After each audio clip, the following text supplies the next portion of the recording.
Le joueur d'échecs, partie 8. Et, preuve tangible de l'attention et de la prédilection dont me gratifiait depuis longtemps la Gestapo, le soir même où Schujnig annonça sa démission, et la veille du jour où Hitler entra dans la Vienne, je fus arrêté par les hommes de la SS. Par bonheur, j'avais eu le temps de brûler les papiers les plus importants, juste après avoir entendu le discours d'adieu de Churchill. Quant aux documents restants, y compris les attestations indispensables pour des fonds déposés à l'étranger par les monastères et deux archiducs, je les fis partir, à la toute dernière minute, juste avant que ces sbires viennent enfoncer ma porte.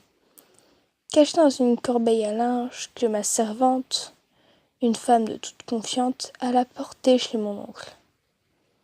M.B. s'interrompit pour allumer un cigare. Dans la brume lueur de la flamme, je remarquai qu'un frémissement nerveux, qui m'avait déjà frappé, crispait la commissure droite de ses lèvres, et revenait à quelques minutes d'intervalle.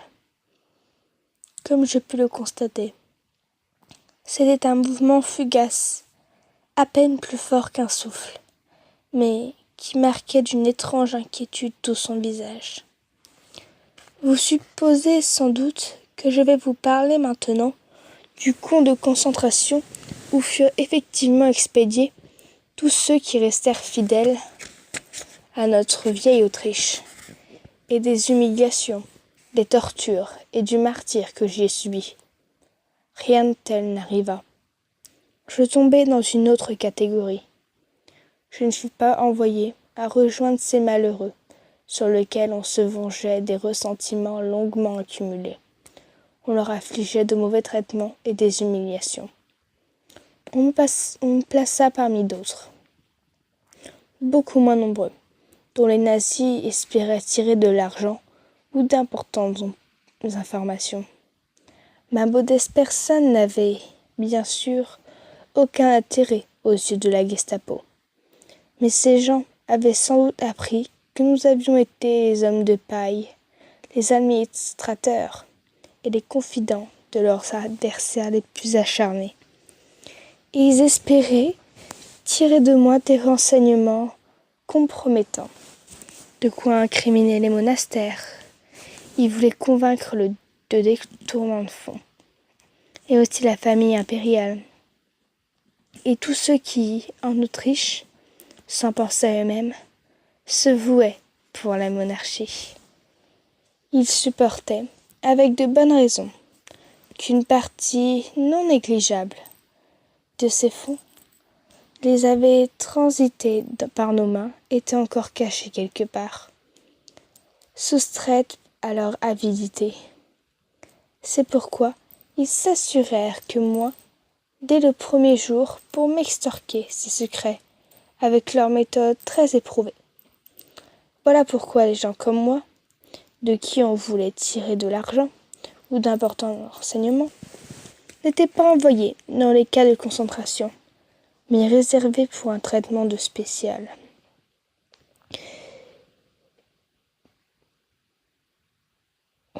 Comme vous vous en souvenez peut-être, ni notre chancelier, ni le reste du baron Rojwitz, dont ils espéraient que la famille leur verserait des millions, ne furent expédiés derrière des barbelés dans un camp de prisonniers. Traités apparemment privilégiés, ils furent transférés dans un hôtel, qui était aussi le quartier général de la Gestapo, l'hôtel Métropole, et installés chacun dans sa chambre particulière. L'homme de peu que je fus bénéficiait lui aussi de cet honneur insigne. Une chambre à soi dans un hôtel, cela paraît tout à fait humain, n'est-ce pas? Cependant, croyez-moi, en s'abstenant de nous entasser à 20 dans une baraque glaciale, en se logeant et en logeant les responsabilités, que nous étions dans une chambre d'hôtel séparée et passablement chauffés. Nous ne réservait pas un traitement plus humain. On voulait nous appliquer une méthode plus raffinée, car la pression que l'on exerçait pour nous extorquer ces renseignements dont on avait besoin devait fonctionner d'une façon plus subtile que les coups de matraque ou les tortures physiques, par l'isolement le plus raffiné qu'on puisse imaginer. On ne nous faisait rien, on nous plaçait simplement dans un néant radical, car c'est bien connu. Rien n'exerce sur une telle pression sur l'âme humaine que le néant. On nous enfermait chacun séparément, dans un vacuum absolu, dans une pièce hermétiquement coupée du monde. On pensait qu'au lieu d'être exercée à l'extérieur par des coups et le froid, la pression qui finirait par nous obliger à parler s'exerçait de l'intérieur. À première vue, la chambre qui m'était attribuée n'était pas l'air désagréable du tout. Elle avait une porte, un lit, une chaise, une cuvette pour me laver, une fenêtre à barreaux, mais la porte restait fermée jour et nuit.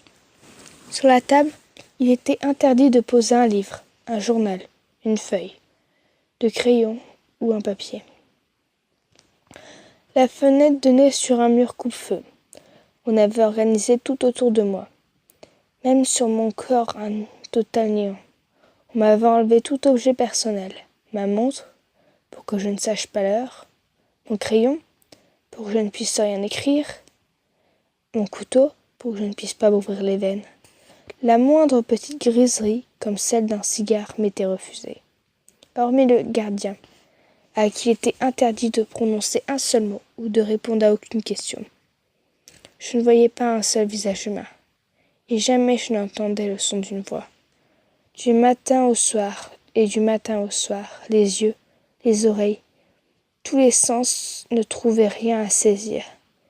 On était désespérément seul, réduit à soi, à son corps et à 4 ou 5 objets muets, la table, le lit, la fenêtre et la cuvette. On vivait comme un plongeur sous une cloche de verre, dans l'océan noir et ce silence, et comme un plongeur qui pressent déjà que le câble le reliant au monde extérieur s'est rompu, et que jamais on ne le tirera de cet abîme atone. Il n'y avait rien à faire, à écouter, rien à voir. On était de tous côtés, et sans cesse environnés du néant, d'un vide privé d'espace et de temps. On faisait les 100 pas, et dans la tête vos pensées vous accompagnaient. Marchaient-elles aussi sans arrêt. Or, même s'il semblait immatériel, les pensées ont besoin d'un point d'appui, sinon elles se mettent à tourner, à tourbillonner sans but sur elles-mêmes. Elles non plus ne supportent pas le néant. Du matin jusqu'au soir, on attendait quelque chose, mais rien ne se passait. On recommençait à attendre, et il ne se passait rien. On attendait, on attendait, on attendait. On réfléchissait, on réfléchissait, on réfléchissait, jusqu'à en avoir mal aux tempes. Rien ne se passait. On restait seul, seul, seul. Cela dura 15 jours, où je vécus hors du temps, hors du monde.